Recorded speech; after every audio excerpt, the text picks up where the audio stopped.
어제 저녁에는 들음에 대해서 우리가 잠깐 믿음에 대해서 잠깐 생각했고, 오늘 새벽에는 들음에 대해서 생각했습니다. 그래서 오늘은 들음과 믿음의 결합에 대해서 이야기하려고 하는데요. 오늘 말씀에 보면 안식의 약속은 있는데, 그 안식 샬롬이 어떻게 보면 모든 게 제자리로 돌아가는 거잖아요. 그러니까 우리가 뭔가 불편하다는 것은 뭔가 이렇게 어긋나 있는 거죠. 마음도 그렇고 뭐가 있어야 될 자리에 제대로 있지 않은 거죠. 나의 사회적 포지션이나 우리 자녀들의 위치나 뭐 마땅한 관계나 이 모든 것들이 제자리에서 벗어나 있는 건데, 너희 중에 약속은 있다. 샬롬의 안식에 들어갈 약속이 있는데 이르지 못할 자가 있는 거죠. 근데 이유가 뭐냐면 그 말씀이 창조의 능력인데 말씀이 유익하지 못할 수 있는데, 이유는 말씀을 듣는데 그 들음이 믿음과 컴바인 되지 못하기 때문이다. 이렇게 이야기를 하고 계십니다. 일단 제가 어제는 믿음, 오늘 아침에는 들음 이야기했는데 두 개가 연결된 게 로마서에 있죠. 믿음은 들음에서 난다고 했습니다. 근데 문제는 뭐냐면 그렇게 많은 말씀을 들었지만 안 변한다는 거예요. 거기에 문제가 뭘까? 말씀을 그렇게 많이 듣는데 어떻게 안 변할까 하는 거죠. 그게 이제 우리들의 과제입니다. 그래서 일단 많이 듣는다고 믿음이 생기는 건 아닌 것 같습니다. 그래서 말씀이 믿음과 결부되고 연결되고 컴바인되는 과정이 필요한데, 그 말씀을 듣는다는 건 뭐죠? 말씀을 들었다는 게 아니라 예를 들어서 예수님께서 그 많은 말씀을 하나님 자신이신 예수님께서 친히 하셨지만 그 말씀을 듣고도 믿지 못하는 자들이 엄청 많았잖아요. 그렇죠? 그리고 믿는다고 하지만 사실은 믿음으로 움직이지 못한 자들도 무척 많았다고 할 수가 있겠는데, 그러니까 말씀을 듣는다고 듣는 게 아니죠. 듣는다고 자동적으로 믿음이 생기는 건 아니겠죠? 그러니까 말씀의 의미와 목적이 들리고 그 말씀의 의미와 목적이 내 살과 뼈, 내 세포로 들어와서 나로 하여금 그렇게 행하지 아니면 안 되게끔 만드는, 혹은 나로 하여금 그렇게 행하고자 하는 열망이 샘솟듯이 일어나게 하는. 그래서 사실은 사랑 얘기를 하는 거거든요. 그 사랑. 그러니까 그 말씀을 통하여 그의 사랑의 아름다우심과 눈부심이 깨달아지면서 내 안에서 작동하기 시작하는 거죠. 그래서 사랑하는 자에게 이래라 저래라 하지 말라는 말이 있잖아요. 막심 고리키라는 문학가가 얘기했는데, 사랑하는 자에게 이래라 저래라 하지 말아라. 왜냐하면 사랑이 그에게 모든 것을 가르칠 것이다. 결국은 말씀이 이게 진짜 나의 삶 전부구나, 내 삶을 거기 던져도 되는 거구나 라는 무게로 그 의미와 그 목적과 그 온전함과 그 말씀이 우리에게 주는 그 부요함이 내 가슴으로 쑥 들어오는 게 듣는 거죠. 그 믿음이 들음에서 난다고 할 때 그 들음이라는 건 뭐냐면 말씀이 그런 방식으로 들리는 거죠. 그 의미와 목적이, 그 부요함이, 그 풍부함이, 그 아름다움이, 그 눈부심이 나를 완전히 매료시키고 나를 거기에 던져도 될 만큼 하나님으로부터 온 말씀이구나, 이 말씀의 진짜성이 내 안에 쓱 스며드는 게 말씀을 듣는 거라고 할 수 있는 거잖아요. 그래서 예수님께서 뭐라고 그러셨습니까? 들을 귀 있는 자는 들어라. 귀 없는 자는 없잖아요. 근데 귀는 다 가졌지만 들을 귀가 따로 있다는 거죠. 다 듣지만 듣는 자는 따로 있다는 말씀을 하신 거죠. 그래서 말씀을 듣는 자는 많지만 들을 귀를 가지고 듣는 자들은 적은 거죠. 저도 목회하면서 그걸 느끼게 되는데, 10년을 들었든 20년을 들었든 30년을 들었든 이따가 제가 끝에 가서 말씀을 드리겠는데 어떤 분은 직접 저에게 와서 그렇게 간증을 했어요. 제가 저에게는 별로 은혜가 안 되는 간증이었는데 목사님 지난 4년 동안 엄청 멀리서 우리 교회 다니는 분인데 4년 동안 한 주도 안 빠지고 오셨는데 말씀에 엄청 은혜 받았고 저는 안 변했습니다. 이게 그분의 간증이었어요. 저의 뼈아픈 간증인데 그 이야기를 막판에 좀 말씀을 드릴게요. 그 이유가 뭔지. 그래서 우리가 좀 더 생각을 해야 돼요. 그러니까 왜 계속 쳇바퀴 돌듯이 이렇게 돌지? 그냥 어차피 우리는 정해진 지점을 하면서 가고 있는 거잖아요. 죽어가고 있는 중이란 말이죠. 그래서 오늘만큼 또 더 우리의 수명이 짧아졌는데 매일매일 그게 가는 거죠. 그래 가는데 내가 지금 창조자 하나님의 현재성을 여기서 내 삶에서 이렇게 나를 관통하면서 가느냐 그렇지 않느냐의 문제인데 창조자 하나님, 통치자 하나님, 나의 모든 것 되시는 하나님이 내 삶을 관통하지 못하는 이유는 하나님이 나를 관통하지 않아도 비교적 괜찮은 삶을 살고 있다고 우리가 착각하기 때문이죠. 제가 아까 우리 이영숙 권사님과 잠깐 식사 교제를 했는데 이영숙 권사님 불편하시잖아요. 불편하신데 제가 그런 말씀을 드리게 됐어요. 제가 사실 한때 생각했던 문제인데 권사님 같이 연약함을 끌어안은 채 주님을 바라보려고 몸부림하는 시간은 이때밖에 없다. 그 영원토록 없는 시간이죠. 여러분 우리의 지극한 무능함과 유한함과 애매모호함과 혼란스러움과 병약함과 지지부진함과 혼란스러움과 이 모든 어정쩡한 상태 정말 너무 불편해. 그렇지만 이런 불편하고 힘든 상황 이거보다 좀 더 온전하고 완벽하고 좀 더 깔끔하고 아무 문제 없는 천국 같은 상황이 오면 너무나 좋겠는데 그건 영원토록 누릴 거거든요. 그러니까 이 부족함과 결핍 속에서 여전히 결핍과 고통 속에 있지만 그래도 그 가운데서 우리 예수 그리스도의 아름다우심을 발견하고 그분을 섬기는 이 고된 여정은 여기서밖에 누릴 수 없는 거예요. 영원토록 이 시간밖에 없어요. 아주 유니크한 시간을 우리가 보내고 있는 거거든요. 그러니까 지금 굉장히 특별한 시간을 우리가 보내고 있는 거거든요. 연약한 중에. 그러니까 지금 이 시간에 대해서 굉장히 다르게 생각을 해야 되고 많은 생각을 해야 된다고 생각하고 그래서 저는 제가 이게 투병 중인 사실에 대해서 굉장히 즐기고 있습니다. 왜냐하면 제가 영원토록 누릴 수 없는 경험이거든요. 제가 천국 가서도 이렇게 암으로 고생하지는 않을 거잖아요. 영원토록 없는 시간을 지금 여기서 엔조이하고 있는 거예요. 여기밖에 없어요. 그 기회죠. 엄청난 기회가 저에게 온 거죠. 그러니까 여기서 많은 고통과 고난을 겪을수록 굉장히 부유한 거죠, 사실은. 여기서밖에 겪을 수 없는 거니까. 그리고 그 고통의 의미라는 책이 있는데 그 책에서 첫 장에 이렇게 얘기해요. 우리의 삶의 모든 유의미한 성장과 깨달음은 반드시 고통을 통해서만 온다. 그러나 우리는 놀랍도록 고통을 싫어한다. 그래서 우리가 이렇게 찌질한 거다. 이렇게 이야기하는 거거든요. 근데 어쨌거나 여러분 말씀을 듣는 자는 무척 많지만 들을 귀를 가지고 듣는 자는 무척 적죠. 그래서 퍼센테이지로 보면 한 10분의 1 정도일 수 있을 것 같아요. 예를 들어서 누가복음 17장에 예수님께서 저쪽에 나병 환자들 10명에게 말씀하시잖아요. 얘들아 가서 제사장에게 보여라. 다들 제사장에게 막 뛰어가다 보니까 병이 다 났어요.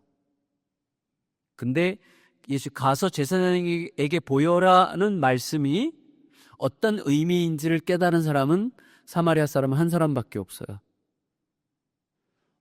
가서 제사장에게 보이라는 말씀이 창조자의 말씀이었구나라는 것을 깨달은 사람은 이 한 사람밖에 없어요. 그래서 그가 급히 돌아가서 무릎을 꿇죠. 왜? 말씀 한마디로 내 일생의 저주를 한순간에 치료하시고 해결하신 이분이야말로 내가 그 앞에 엎드려야 될 뿐이고 내가 제사장을 안 보더라도 이분한테 가서 엎드려야 되겠구나라고 깨달은 사람은 한 명밖에 없는 거예요. 그러니까 같은 말씀을 10명이 들었지만 그 말씀의 의미를 깨달은, 들을 귀를 가진 자는 한 명뿐이었다는 사실에 대해서 우리가 깊이 생각해야 됩니다. 우리가 알아듣는 일은 성령께서 하시는 일이겠죠. 그래서 요한복음 14장 26절에서 예수님께서 말씀하셨습니다. 보혜사 곧 아버지께서 내 이름으로 보내실 성령께서 너희에게 모든 것을 가르쳐 주실 것이며 또 내가 너희에게 말한 모든 것을 생각나게 하실 것이다, 이렇게 말씀하셨습니다. 그러면 예수님께서 성령님께서 생각나게 하실 거기 때문에 우리들은 가만히 있어야 되는가? 그렇지 않죠. 우리가 행할 게 있습니다. 왜냐하면 예수님께서 분명히 말씀하셨지 않습니까? 구하라, 두드리라, 찾으라 말씀하셨어요. 우리에게 주어져 있는 우리의 어떤 행동에 대한 요청이 있습니다. 그러니까 은혜로 구원받는다는 것은 우리의 어떤 행동도 무의미하다는 뜻이 아니라는 것을 알잖아요. 우리가 구해야 돼요. 찾아야 돼요. 두드려야 돼요. 구하고 찾고 두드리는 게 뭐죠? 하나님을 향하는 거죠. 어떻게 향하는 것입니까? 하나님을 향하되 제대로 향하는 거죠. 말씀과 붙들고 씨름하는 방식으로 하나님이 향하는 게 구하는 거죠. 자, 여러분, 내가 누군가를 제대로 향한다는 건 무슨 뜻입니까? 제가 우리 고목사님께로 내 마음을 향한다. 그건 무슨 뜻이죠? 내가 너를 향한다라고 하는 것은 너의 입장과 너의 상황을 헤아리면서 가급적 너의 문화와 너의 환경 안으로 들어가서 너의 언어와 너의 문법으로 내가 너와 대화하겠다, 이 뜻이죠. 그래서 예수님이 우리를 향하셨잖아요. 우리를 향해 예수님께서 오셨잖아요. 어떻게? 우리의 문화로, 우리의 문법으로, 우리의 삶의 양식으로 오셨죠. 그리하여 우리를 얻으셨죠. 그게 향함이에요. 우리가 하나님을 제대로 향한다는 것은 그런 것이죠. 그러니까 하나님의 생각 속으로 들어가야 되는데 문제가 있습니다. 무슨 문제냐면 보통 우리가 보면 우리가 되게 그렇게 안 해요. 누구를 향할 때 대체로 우리가 가만히 생각해 보면 누구를 향할 때 이런 거 있잖아요. 자, 교회를 딱 봐도 자, 여기 지금 예배 드리는데 제가 워낙 유치한 사람이니까 유치한 예를 들을게요. 갑자기 그분 이름이 갑자기 생각이 안 나네. 삼성전자 회장 이름이 뭐예요? 이재용. 재용 형제가 생각 이름이 안 나네. 근데 여러분, 예배를 드리는데 갑자기 이재용이 들어온다고 생각해 보세요. 이재용이 들어오는데 맨 뒤에 조용히 앉는 게 아니라 뚜벅뚜벅해서 맨 앞자리에 앉아요. 예를 들면 여러분 마음이 어떠실 것 같아요? 저희 작년 가을에 저희가 경기도잖아요. 경기도지사가 조용히 저희 교회 예배를 드리러 이제 앞에서 두 번째 자리인가 이렇게 와서 앉았어요. 주변 사람들이 알아보고 이렇게 했던. 근데 제가 아예 그냥 완전히 무시했어요. 완전히 무시하고 끝까지 인사도 안 시키고 이렇게 했어요. 왜냐하면 사람들의 관심이 다르거든요. 사람들의 관심이 달라요. 여러분, 이재용 회장이 이렇게 들어올 때 우리들의 마음과 또 그냥 평범한 누군가가 들어올 때 마음이 다르잖아요. 우리는 그런 존재들이에요. 그걸 인정해야 돼요. 우리는 그렇게 대단히 공평한 존재가 아닙니다. 우리도 모르게 하이어라키를 매겨요. 그 사람의 차림새를 보고 그 사람의 처지를 보고 그 사람의 무언가를 보면서 우리도 모르게 자동적으로 하이어라키가 생기는 거죠, 마음속에. 그래서 내가 너를 향할 때 그건 무슨 뜻이죠? 어떤 사람을 볼 때 그 사람의 어떤 객관적 조건들이나 그 사람이 이루어왔던 업적이나 그 사람이 지금 행하고 있는 어떤 일의 사회적 수준이나 이 모든 것들을 거의 자동적으로 쫙 이렇게 컴퓨터가 막 돌아가지 쭉 해서 막 여기서 정리를 쫙 해가지고 그 하이어라키에 따라서 상대방을 대하는 게 거의 자동적으로 이루어지는 현상이거든요. 그런 방식으로 대하는 이유는 뭐죠? 내가 누군가를 기능적으로 대하려고 준비되어 있다는 뜻이죠. 우리는 더 쓸만한 사람인가, 덜 쓸만한 사람인가를 일단 계산을 해, 우리도 모르게. 그래서 내가 너를 향할 때 사실은 너를 아까 얘기한 것처럼 너의 문법으로, 너의 언어로, 너의 문화 속으로, 너의 상황 속으로 너가 지금까지 살아왔던 모든 삶의 방식을 충분히 헤아리면서 너를 향하는 게 아니라 우리들은 나를 위하여 너를 향하는 자들이에요. 근데 하나님에 대해서도 그런다는 거예요.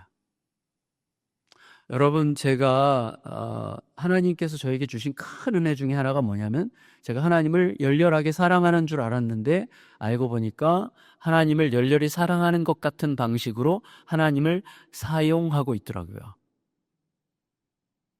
내 필요를 위해서, 내 만족을 위해서, 내가 기대하는 어떤 삶의 성취와 어떤 삶의 조건들을 확보하기 위해서 하나님을 사용하고 있더라고요. 그래서 거기서부터 엄청난 회개의 시간들을 가질 수밖에 없었습니다. 제가 저희 딸 새롭게 하소서를 보신 분들이 더러 몇 분 계시더라고요. 근데 거기서 제가 그 얘기 했는지 모르겠는데 결정적인 전환점 몇 가지가 있는데 그 중에 하나가 이거였습니다. 딸을 사랑한 적이 없다는 것. 딸을 사랑한 적이 없고 내가 딸에게 왜 이렇게 짜증을 내지, 왜 이렇게 화를 내지, 딸이 내 말대로 하면 기분이 좋고 딸이 내 말을 잘 들으면 기분이 좋고 내가 생각하는 기준에 맞추면 내가 굉장히 행복하다고 느끼고 내가 생각하는 기준에 못 맞추면 불행하다고 느끼고 어떻게 저런 게 태어났을까 이렇게 생각하고 이유가 뭘까 보니까 딸을 사랑하지 않기 때문이에요. 딸을 사랑하는 대신에 딸에 대한 나의 기대를 사랑하더라고요. 딸을 사랑하지 않더라고요. 딸에 대한 기대를 사랑하니까 딸이 기가 막히게 알아요, 그거를. 그러니까 관계가 좋아질 리가 없는 거죠. 그걸 계기로 해서 이제 딸과의 관계가 엄청나게 회복되기 시작했는데 여러분 보세요. 욥의 친구들은 욥을 위로하러 왔어요. 그런데 욥을 위로하는 방식으로 정죄하죠. 우리가 많은 경우에 너를 위한다는 방식으로 염장을 질러요. 우리는 그런 자들이에요. 그러니까 너를 향할 수 없는 자들이에요, 우리들. 그래서 내가 진실로 너를 향하려면 나를 향하신 예수 그리스도를 끝없이 묵상해야 돼요. 예수님이 어떻게 나를 향하셨는지, 예수님이 어떻게 나에게 오셨는지, 예수님이 어떻게 나 같은 것을, 나같이 천박한 쓰레기 같은 자를 예수님께서 어떻게 품으셨는지, 곧 흙으로 변할, 쓰레기더미로 변할 나 같은 존재를 그 창조자가 어떻게 나를 향하여 오셨는지에 대한 깊은 묵상 속에서만 내가 비로소 너를 향해서 제대로 가기 시작하는 법을 조금씩이나마 배울 수 있는 거죠. 어쨌거나 우리가 하나님을 향할 때 잘 생각을 해야 돼요. 제가 저희 교회에서 그 제자반 마지막 학기 교재가 복음과 삶이라는 교재예요. 팀 켈러 목사님이 쓴 교재인데 그 복음과 삶이라는 교재에 이런 내용이 나와요. 어떤 이제 농부가 당근 농사를 졌는데 어느 해에 당근 농사가 진짜 기가 막히게 됐어요. 그러니까 당근을 이렇게 이제 수확하는데 당근 하나하나가 진짜 너무 잘생겼어요. 너무 잘생겼고 이렇게 닦아가지고 먹어보니까 맛도 막 최상급이에요. 너무 잘생기고 맛도 너무 좋아. 그때 제일 먼저 생각난 게 임금님이었어요. 이 농부가 임금님이 너무너무 좋았어요. 임금님을 너무 사랑했어요. 그래서 선왕이었나 봐요. 그래서 정말 깨끗하게 정리해서 정말 정성껏 큰 한 박스를 준비해가지고 임금님에게 가서 이렇게 바쳤더니 임금님이 너무 행복해하는 거예요. 이건 당근이 아니지. 이 당근을 받으면서 내가 당근이지 그러면 안 되지. 이 당근은 보통 당근이 아니다. 이건 진짜 너의 모든 피와 땀과 눈물이 있는 건데 진짜 너의 모든 시간을 나에게 주었구나. 막 너무 행복해하는 거야 임금님이. 옆에 이제 신하가 그걸 몰래 이렇게 엿보다가 임금님이 당근 따위를 가지고 저렇게 기뻐하는 걸 보고 잘 됐다. 그래서 자기는 국내 최고의 명마, 엄청나게 기름기가 흐르는 그 너무 엄청나게 비싼 말 한 마리를 준비해서 임금님에게 갖다가 바쳤어요. 임금님이 이렇게 말을 보고 신하를 보고 말을 보고 신하를 보고 이렇게 얘기하셨어요. 너 농부가 나한테 당근 주는 거 봤지? 근데 그 농부는 그 당근을 나에게 주었지만 너는 이 말을 너에게 주고 있는 거야. 이렇게 얘기했어요. 임금에게 잘 보여서 임금의 뭔가를 받아내기 위해서 임금님을 사랑하는 게 아니라 임금님을 사용하고 있는 거죠. 여러분, 하나님을 제대로 향한다고 하는 것은 간단한 문제는 아니에요. 그렇지만 그렇게 복잡한 문제도 아니에요. 어린아이 같이 맑게 사랑하면 되는 거예요. 근데 우리는 너무 때가 많이 끼어 있기 때문에 어쩔 수 없어요. 우리들이 이 땅을 살아가면서 이 땅이 우리를 너무 많이 길들였기 때문에, 우리가 그리고 너무나 곱게 길들여졌기 때문에, 그러므로 늘 그리스도의 복음 앞에서 그리스도의 사랑, 나를 위해 죽으신 사랑, 그 어린애 같은 죽음 아니에요?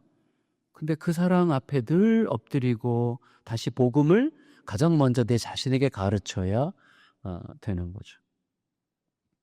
그래서 여러분, 이 과정, 이 분투의 과정 속에서 은혜의 각성이라는 게 일어나는 거거든요. 그러니까 안다고 생각하면 안 되고, 안다고 생각하는 것이, 제가 어제부터 계속 반복해서 말씀드리는데, 안다고 생각하는 그것이 진짜 어떤 의미이지? 내가 안다고 생각하는 게 진짜 아는 건가? 내가 진짜로 안다면 이렇게 사는 게 맞는 건가? 내가 진짜로 안다면 이 상황에서 내가 이렇게 반응하는 게 맞는 건가? 라는 질문을 끝없이, 그러니까 이미 충분히 알고 있는 은혜의 각성은요, 완전히 새롭고 창조적인 어떤 것에 대한 각성이 일어난다는 뜻이 아니에요. 이미 충분히 알고 있었던 어떤 것이 새로운 방식으로 들릴 때 그게 은혜의 각성이 일어나는 거거든요. 예를 들어서 여러분, 우리가 언제 힘이 납니까? 언제 우리의 눈이 달라지고 얼굴의 삶이 달라지고 내 삶의 태도와 자세가 완전히 달라집니까? 언제 그래요? 무슨 기가 막힌 새로운 진리를 깨달았을 때가 아니라, 내가 너를 사랑한다는 말이 진짜로 내 가슴으로 스며들 때예요. 늘 하시는 그 말씀, 내가 너를 사랑한다, 그 말씀이, 내가 너를 안다, 그 말씀이, 제가요 신학대학원 1학년 때,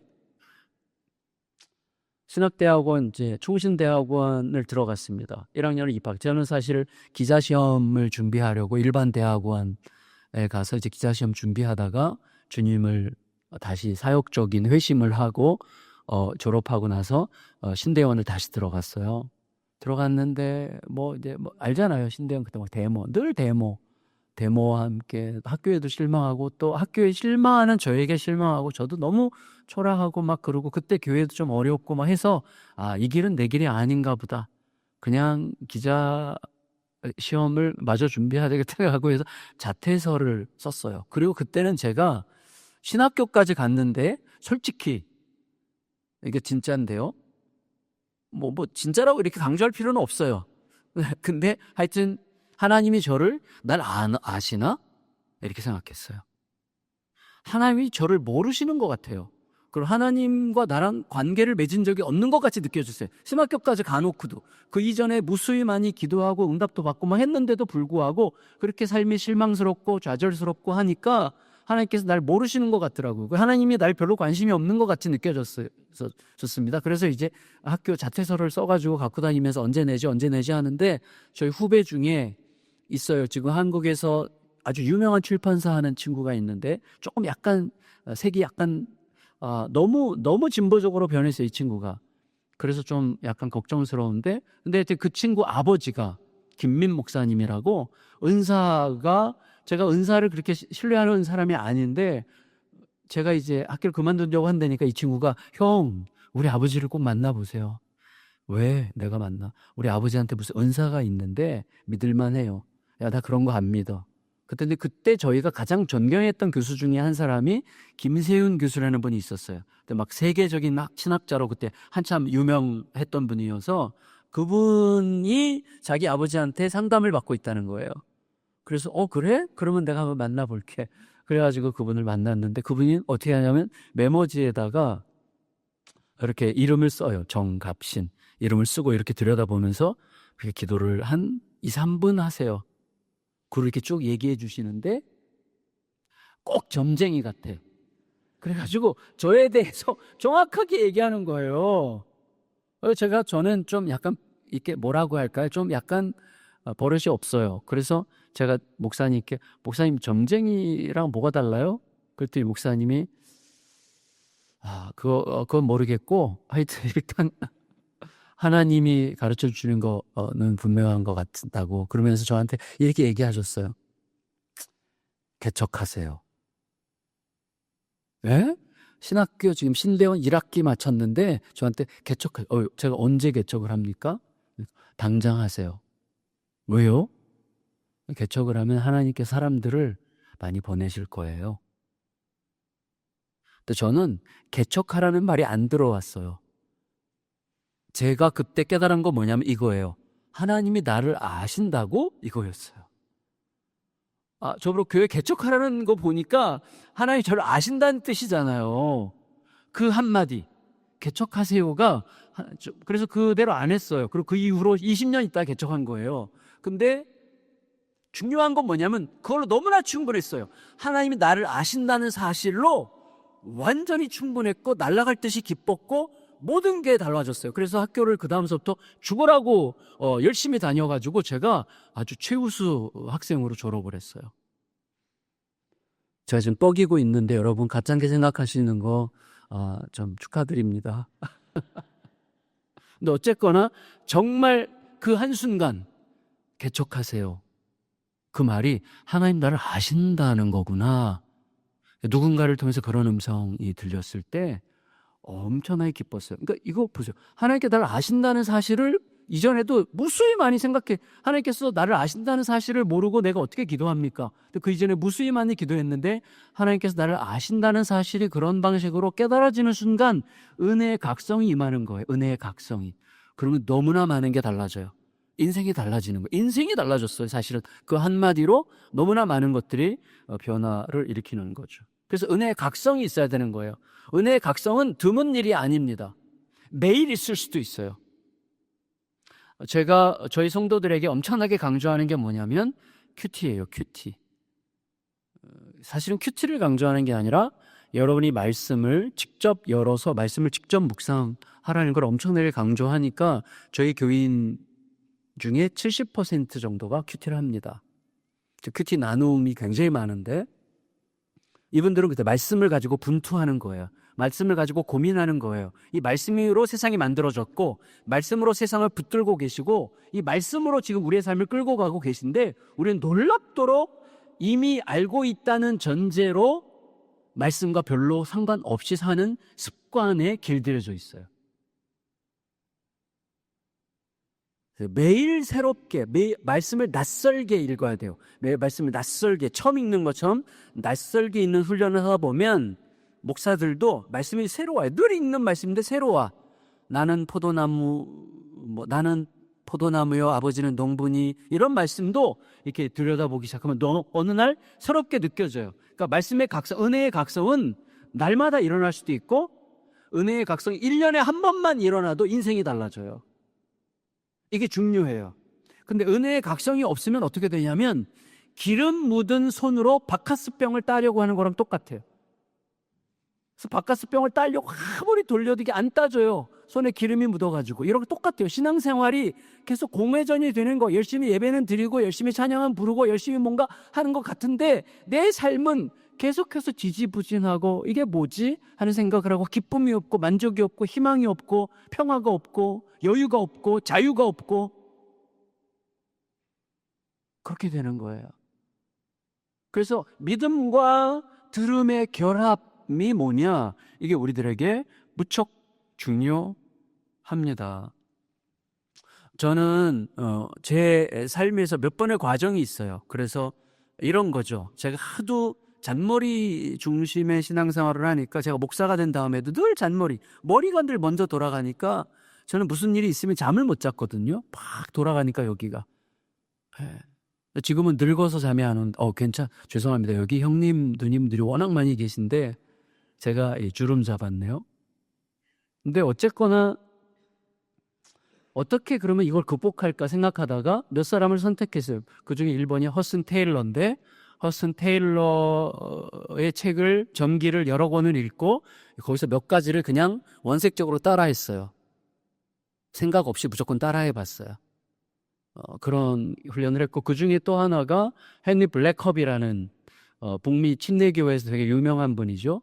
그래서 헨리 블랙컵이라는 분이 쓴 하나님을 경험하는 삶이라는 침례교회에서는 굉장히 뭐라고 해야 할까, 고전 중에 고전이죠. 굉장히 중요한 책인데 그 책은 이분이 자기의 삶에서 그냥 삶의 이야기예요. 굉장히 좋은 책인데 성경 공부 교재도 있고 그냥 일반 책도 있는데 전 성경 공부 교재가 훨씬 자세하고 좋아요. 근데 그 책을 그냥 그대로 해봤어요. 그리고 그 책대로 한 게 저희 교회 개척이에요. 저는 그 책에서 배운 그대로 그냥 개척을 한 거예요. 그냥 무조건 내 똑똑한 척 하지 말고 내가 늘 똑똑한 척 하다가 넘어졌으니까 그냥 시키는 대로 한번 해보자. 이분에게 역사하신 하나님은 이분이랑 나랑 뭐 거기서 거기니까 나 똑같이 한번 해보자. 그렇게 된 거예요. 그래서 이제 그 연습을 이제 몇 년 동안 했어요. 몇 년 동안 한 것 중에 예를 들면 이런 일이 있는 거예요. 그 책에는 이런 게 있어요. 하나님은 이 책에서 제가 굉장히 배운 아주 중요한 것 중에 하나가 이겁니다. 내 인생을 향한 당신 하나님의 뜻이 무엇입니까? 라는 질문을 더 이상 하지 마십시오. 였어요. 내 인생을 향한 하나님의 뜻이 무엇입니까? 를 알려고 하지 마십시오. 왜냐하면 내 인생을 향한 하나님의 뜻이 무엇입니까? 라고 묻는 순간 이미 우리들은 이기적이라는 사실이 드러난다는 거예요. 우리의 관심은 내 인생에 있어요. 내 인생. 내가 기대하는 만큼 살 수 있는 인생인가? 내 인생을 향한 주님의 뜻을 묻지 말라는 거예요. 그냥 하나님의 뜻은 무엇입니까?를 물으래요. 그냥 하나님의 뜻은 무엇입니까? 그래서 하나님의 뜻은요, 뻔해요. 사랑하는 거예요. 하나님의 뜻은 사랑하는 거예요. 죽어라고 교회에서 봉사를 하는데 사랑이 없어. 의미 없는 거죠. 사도 바울이 이미 다 얘기했잖아요. 이 땅에 하나님께서 허락하신 이 땅에 있는 모든 것들 중에 영원한 것은 하나밖에 없습니다. 사랑이에요. 모든 게 다 사라질 거예요. 사랑만 영원해요. 그러니까 사랑하면 되는 거예요. 영원까지 가지고 갈 수 있는 그것을 오늘 여기서 살면 오늘이 영원한 오늘이 되는 거예요. 하나님의 뜻은 분명해요. 그래서 사랑할 기회에 열심히 죽으라고 사랑하면 하나님이 거기 계세요. 그리고 이렇게 말씀하세요. 이게 너를 향한 내 뜻이었어. 그때 가르쳐 주시죠. 그리고 놀라운 일들이 생겨요. 신기한 일들이 생겨요. 근데 우리는 항상 내 인생을 향한 주님의 뜻이 무엇입니까? 라고 자꾸 하나님을 나에게로 끌어오려고 해요. 그러다 보면 늘 내 욕심에 갇혀요. 그냥 주님의 뜻이 무엇입니까? 지금 주님은 어디서 일하고 계십니까? 그래서 헨리 블랙카비가 그 책에서 가르치는 게 뭐냐면 하나님의 뜻은 무엇입니까? 라고 그냥 물어라. 내 인생을 향한 주님의 뜻을 묻지 말아라. 두 번째, 하나님은 항상 우리에게 말을 하고 싶어 하신다. 말을 걸어오신 하나님. 세 번째, 하나님은 환경을 통해서, 말씀을 통해서, 주변 사람들을 통해서, 예배를 통해서 여러 가지 방식으로 우리에게 말을 걸어오신다. 그리고 하나님은 우리를 그 말씀에 뛰어들기를 원하신다. 참여하기를 원하신다. 그리고 우리가 참여할 때 하나님은 당신이 누구신지를 우리에게 알려주실 것이다. 그러므로 우리 안에 하나님이 누구신지에 대한 지식이 쌓여가는 거죠. 그 삶을 산 사람이 다윗이에요. 다윗은 하나님이 많아요. 우리 하나님은 몇 명 안 돼요. 우리는 기도할 때 항상 살아계신 하나님이거나 사랑하신 하나님이거나 우리를 아시는 하나님 이 정도예요. 다윗의 하나님은 되게 많아요. 반석이신 하나님, 요새이신 하나님, 산성이신 하나님, 푸른 초장으로 인도하신 하나님, 나의 생명이신 하나님, 나의 전부이신 하나님. 하나님은 정말, 다윗은 하나님이 많아. 다시 말하면 그 모든 단어 하나하나가 하나님과 다윗 사이에 있었던 어떤 사건과 이야기를 그런 식으로 표현한 거예요. 그만큼 하나님과의 살아있는 관계가 늘 넘쳐났다는 거예요. 그만큼 늘 은혜의 각성이 있었다는 거예요. 그의 삶 속에. 근데 우리의 하나님은 너무나 제한적이잖아요. 늘 뻔해. 무소부재하시고 전지전능하신 이 정도. 그래서 제가 그 당시에 항상 하나님의 단어를 늘려가야 되겠다. 나의 삶 속에 생각을 했습니다. 그래서 저에게는 지금 꽤 쌓여 있어요. 나의 하나님은 나의 내일로부터 오신 하나님. 나의 내일이 어떠함을 아시고 하나님은 나의 현재와 과거와 현재와 미래를 동시에 영원한 하나님이시니까 나의 과거와 현재와 미래를 동시에 아시는 하나님으로서 오늘 나를 만나시잖아요. 그러므로 내가 오늘 만나는 하나님은 나의 내일로부터 오신 하나님. 그러므로 내가 오늘 하나님을 만나 그분의 음성에 귀를 기울이면 그것은 나의 내일을 위한 가장 위대한 준비가 될 거다. 이런 깨달음들을 계속 쌓아가시는 거예요, 하나님께서. 그래서 계속해서 쌓아가는 게 중요해요. 근데 그것 하나하나가 우리의 삶을 어마어마하게 지켜줍니다. 그래서 이제 그때가 시작했어요. 지금부터 한 20년 전인데 25년 전에 시작했어요. 그래서 그 훈련을 하는 거예요. 그래서 그 책대로 그래서 새벽마다 기도했어요. 그때는 하나님 새벽마다. 오늘은 하나님 어떻게 말을 걸어오실까요? 하나님께서 어떻게 말을 걸어오실지 정말 궁금합니다. 기대합니다. 입맛이 다셔집니다. 하나님께서 어떻게 말씀하시건 간에 순종하겠습니다. 근데 중요한 거 있어요. 우리가 이게 하나님의 말씀인지 아닌지 우리가 어떻게 알아요? 몰라요. 그리고 이게 하나님께서 말을 걸어오시는 건지 아니면 내가 그렇게 느끼고 싶은 건지 우리가 몰라요. 근데 상관없어요. 하나님의 뜻대로 하다가 실패해도 괜찮아요. 왜? 하나님은 하나님의 뜻대로 하려다가 실패한 것까지 아시는 하나님이세요. 맞잖아요. 우리가 하나님이 아니잖아요. 그러니까 우리가 하나님의 뜻인 줄 완벽하게 몰라요. 알 수가 없어요. 그냥 그렇지만 하나님의 뜻인 줄 알면 나쁜 일이 아니면 그냥 하는 거예요. 근데 실패할 수도 있잖아요. 괜찮아요. 왜? 하나님은 아세요. 잘해보려다가 넘어진 것까지 아시기 때문에 하나님의 뜻대로 해보려다가 실패한 것도 바꾸어서 더 좋게 만드실 수 있는 하나님이시죠. 그 하나님이 크심을 믿어야 됩니다. 우리는 완벽할 수 없어요. 그래서 이제 늘 새벽마다 기도하는 거예요. 하나님, 오늘은 어떻게 말씀하실 거예요? 막 이렇게 물어요.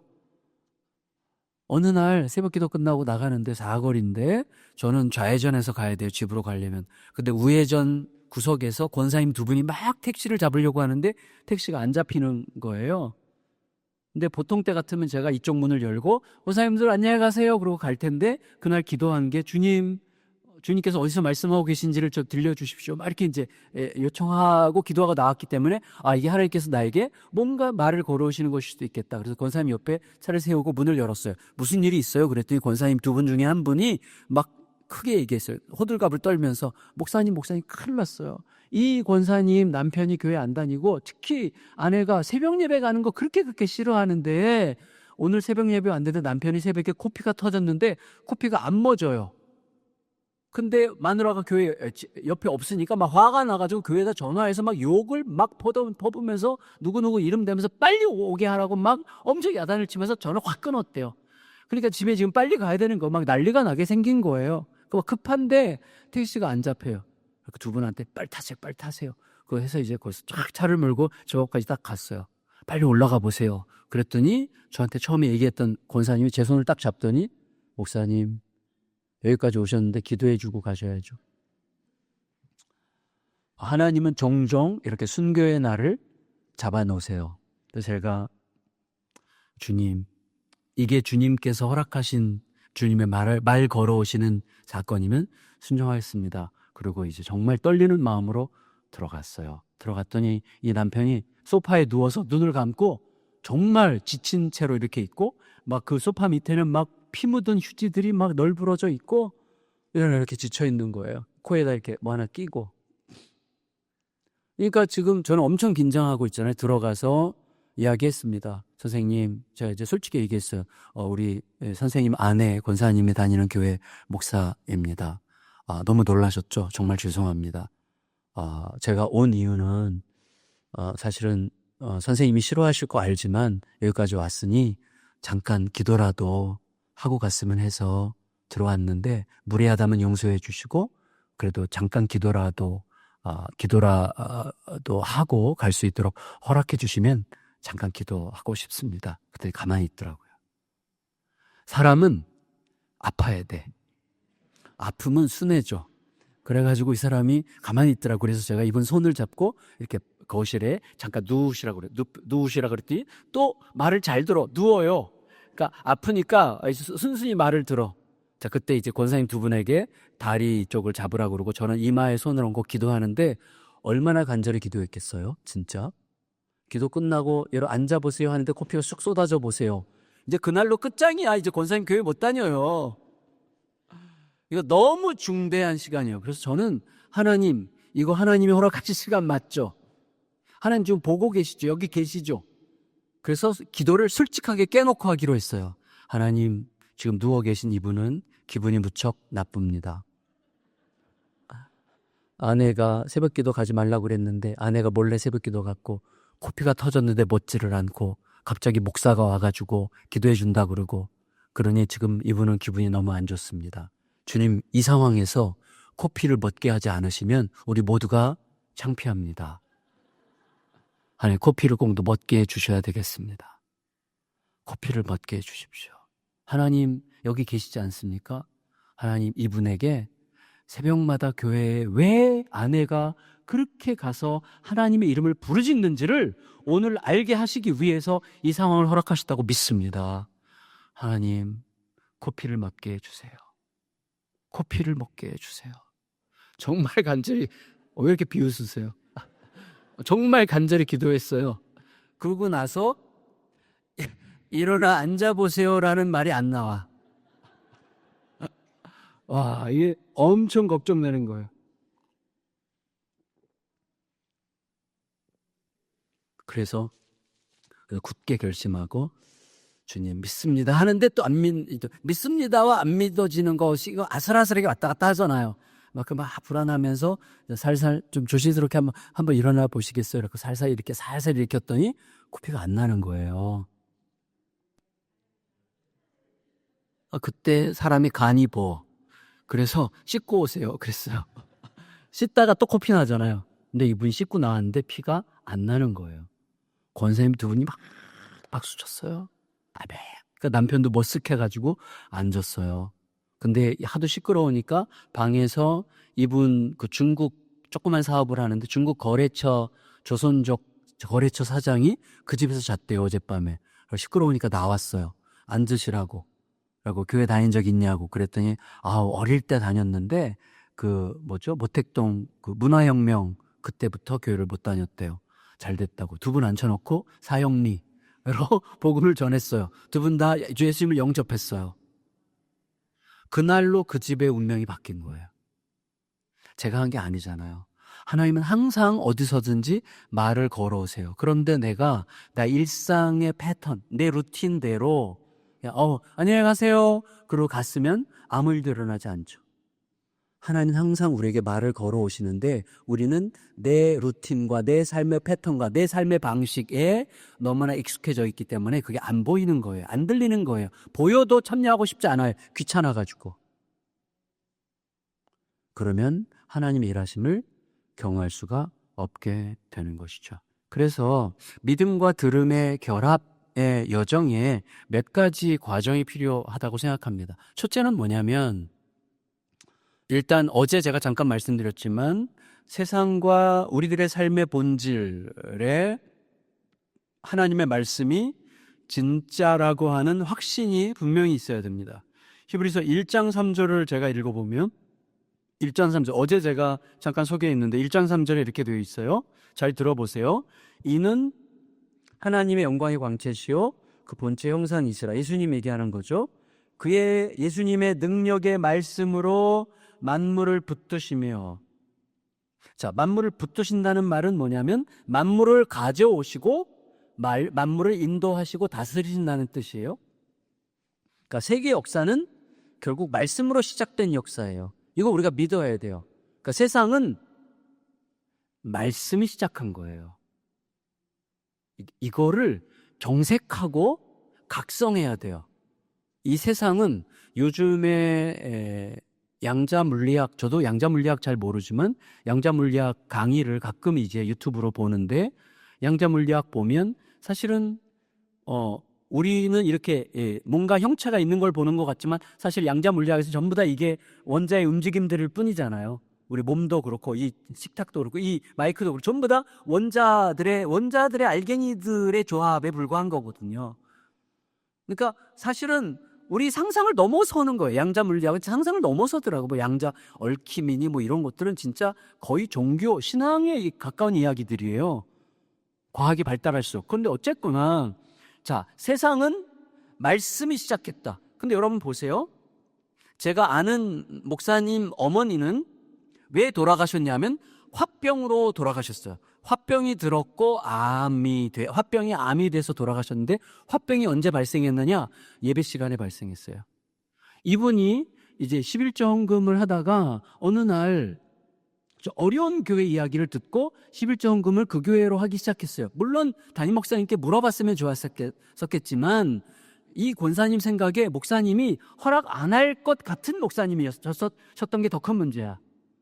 우리 목사님에게 이거 의논하면 목사님은 그래 당분간 하시라고, 괜찮다고 하시라고 허락할 목사님이었다면 말했겠지만, 이거 괜히 말했다가 목사님한테 진짜 뼈도 못 추려. 그렇기 때문에 몰래 이제 헌금을 한 거예요. 근데 그걸 목사님이 어떻게 알게 됐어? 근데 그 알게 됐으면 권사님한테 불러가지고 그렇게 하셨다며요. 네, 권사님. 어떻게 그럼 앞으로는 계속해서 그렇게 하실 거예요? 어떻게 하시는 게 좋을까요? 뭐 이렇게 하든지, 아니면 교회에다가 하시면 그 헌금만큼 우리 교회가 그 교회를 지원하겠다. 저희 교회는 그렇게 하거든요. 저희 교회 목회자 자녀가 무척 많이 다녀요.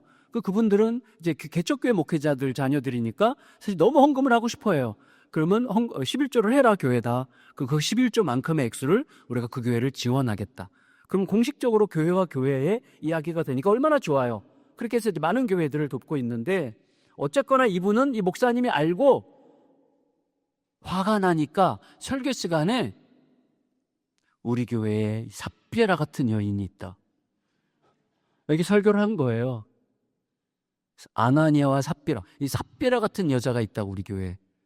누구를 겨냥해서 설교하는지 본인이 알아듣도록 그렇게 설교한 거예요. 그때 이게 얹혔어요. 말씀이 얹히면 죽어요. 여러분, 우리 중에 많은 분들이 말씀이 얹혀서 병에 걸리는 사람들 많습니다.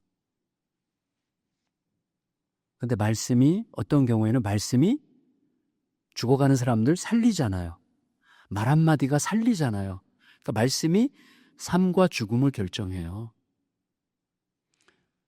우리 안에서도 그런데 세상을 하나님께서 말씀으로 지으셨어요. 그리고 예수님은 말씀이세요.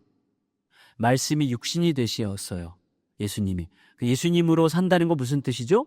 그의 말씀이 나의 삶의 진짜가 되는 방식으로 사는 게 예수로 사는 삶이에요. 그리고 그의 말씀이 나에게 진짜가 되면 그 말씀은 내 안에 창조의 능력으로 작동하는 거죠.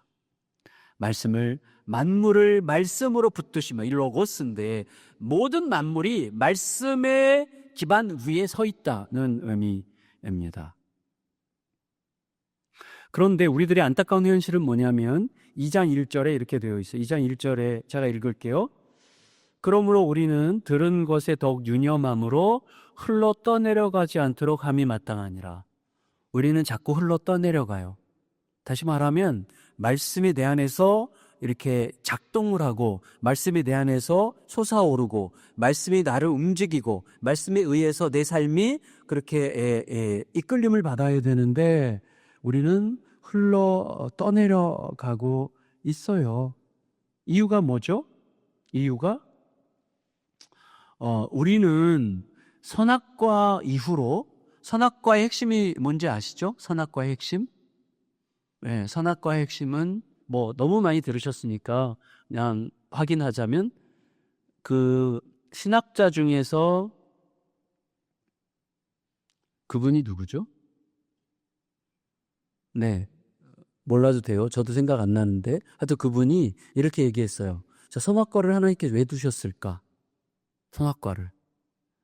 그래서 그분이 하는 얘기가 이런 예를 들었어요. 독일 신학자인데 방에 아빠가 딸이 좋아하는 인형을 잔뜩 쌓아놓고 마음껏 갖고 놀아라. 그런데 방 한가운데 좀 특이해 보이는, 아주 너무 다른 인형과 구별될 만큼 특이한 인형을 방 가운데 놓고, 이거는 절대 갖고 놀지 마. 다른 거 다 갖고 놀아도 되는데 요거는 갖고 놀면 또 아빠한테 맞아 죽을 줄 알아. 라고 말하는 것은 너무나 불합리한 이야기라는 거예요. 우리도 그런 생각 한때 해본 적 있잖아요. 선악과를 왜 만들었어 굳이? 안 만들면 죄도 안 지었을 거 아니야? 왜 굳이 만들어놨을까? 자, 선악과 이 인형, 이 다른 인형은 다 갖고 놀아도 되는데 이 인형만 갖고 놀지 마. 이건 무슨 뜻이냐 하면 이해되지 않는 현실이라는 거예요. 헤아려지지 않는 현실이라는 거예요.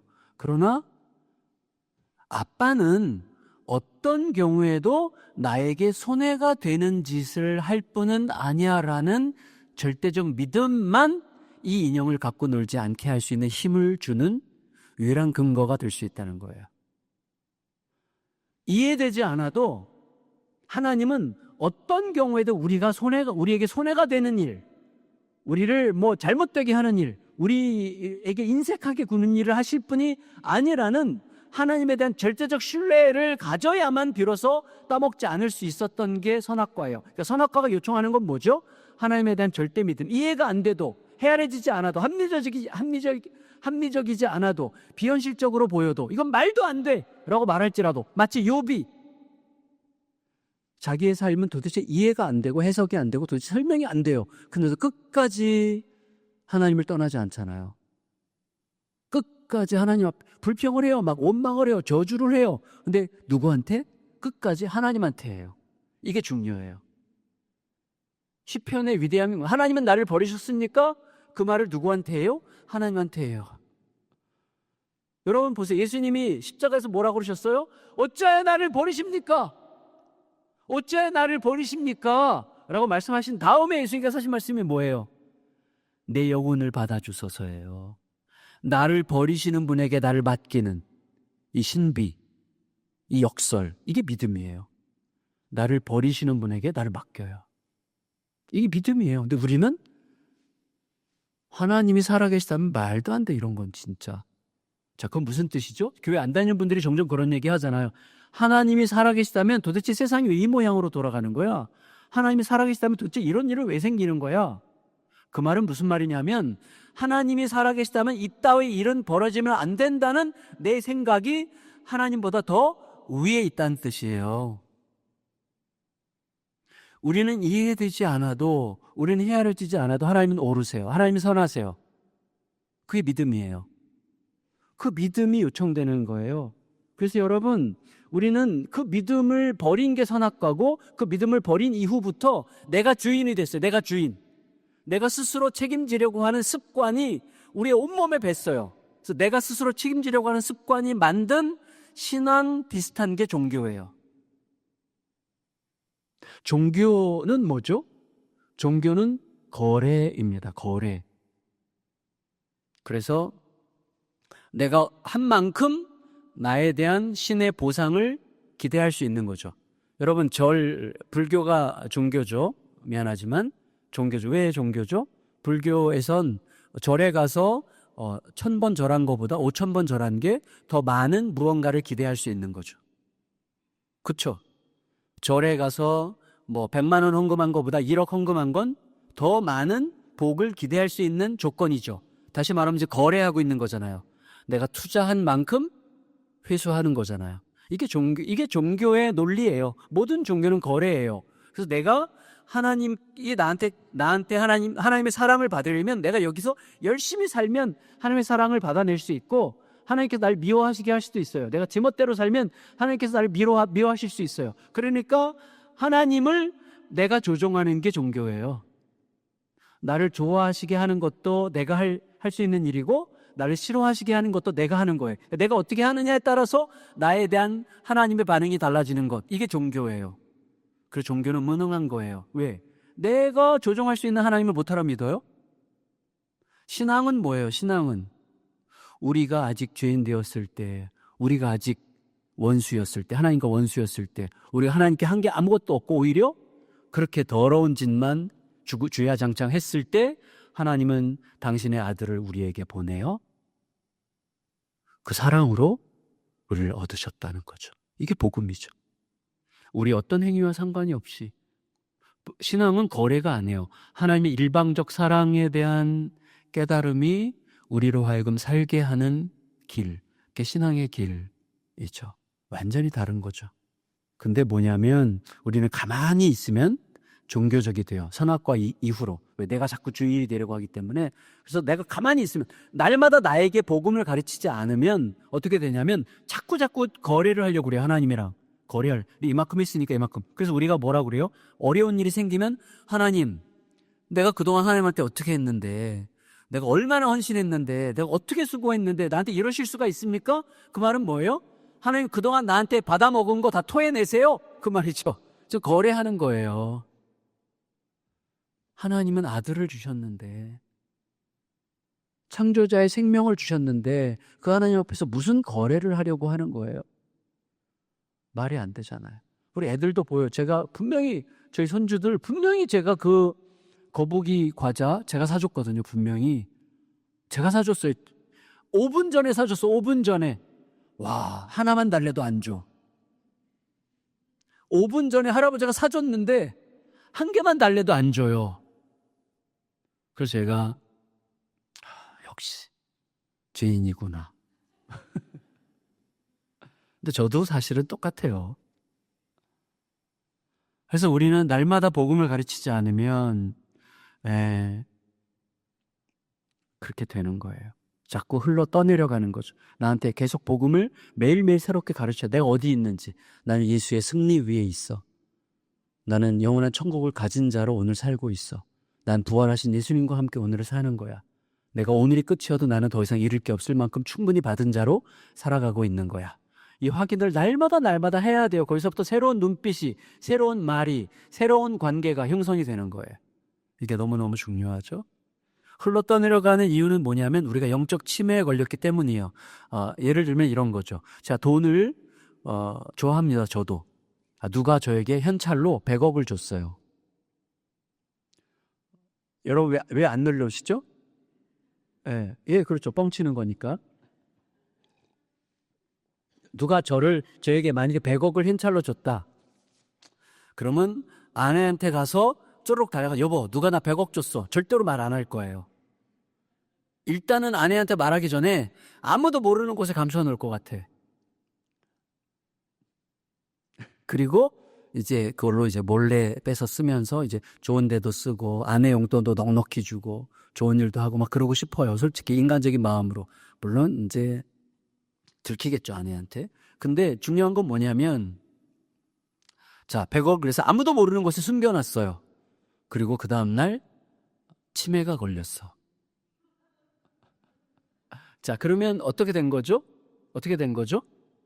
분명히 그 돈은 법적으로, 합법적으로 제 돈입니다. 맞죠? 합법적으로 제 돈인데 실제적으로는 내 돈이 아니에요. 왜? 그 돈이 거기 있는지도 몰라.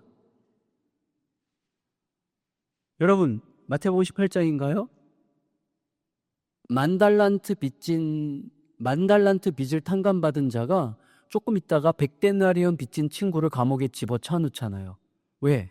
만 달란트 빚진 것을 탕감받았다는 게 무슨 뜻인지 이미 잊어버렸어. 영적 치매에 걸린 거예요. 우리가 그런 식으로 살아요. 그래서 흘러 떠내려가는 거예요. 여러분, 우리의 삶은 무엇에 의해서 결정되냐면 내가 어떤 사랑을 받았는데 예요. 제가 저희 딸에 대한 저의 태도가 언제 바뀌었냐면 나는 분명히 내 모습 이대로 받으시는 그의 무조건적인 사랑으로 내가 변했는데 나는 어째서 우리 딸에게 자꾸 조건을 걸지? 너가 이렇게 해봐라. 그래 최소한 이 정도는 해야 되지 않을까? 최소한 너가 인간이라면 그래도 이 정도는 해야 내가 그래도 좀 봐줄 수 있지 않을까? 계속해서 저도 모르게 조건을 내밀더라고요. 그러니까 나는 무조건적인 사랑을 받아놓고 나는 계속 조건으로 사랑하려고 그러더라고요. 그러니까 이 사랑이 성립이 안 되는 거예요. 이게 영적 치매죠. 내가 어떤 사랑을 받았는지를 까먹는 거예요. 내가 어떻게 받아들여졌는지를 잊어버린 거예요. 우리의 태도를 보면 우리는 대부분이 영적 치매 환자들입니다. 내가 어떤 사랑으로 변화됐는지를 이미 다 잊어버린 거예요. 그리고 싸납게 굴고 정죄하고 판단하고 나와 다른 것에 대해서 엄청나게 정죄하면서 받아들일 생각을 하지 않고 멸시하는 거죠. 영적 치매에 걸렸기 때문이죠. 그래서 우리가 떠내려가는 거거든요. 그런 우리의 현실에 대한 주님의 대답이 히브리서 2장 14절 15절인데 제가 읽어보면 이거예요. 자녀들은 혈과 육에 속하였음에 그도 또한 같은 모양으로 혈과 육을 함께 지니심은 예수님 이야기죠.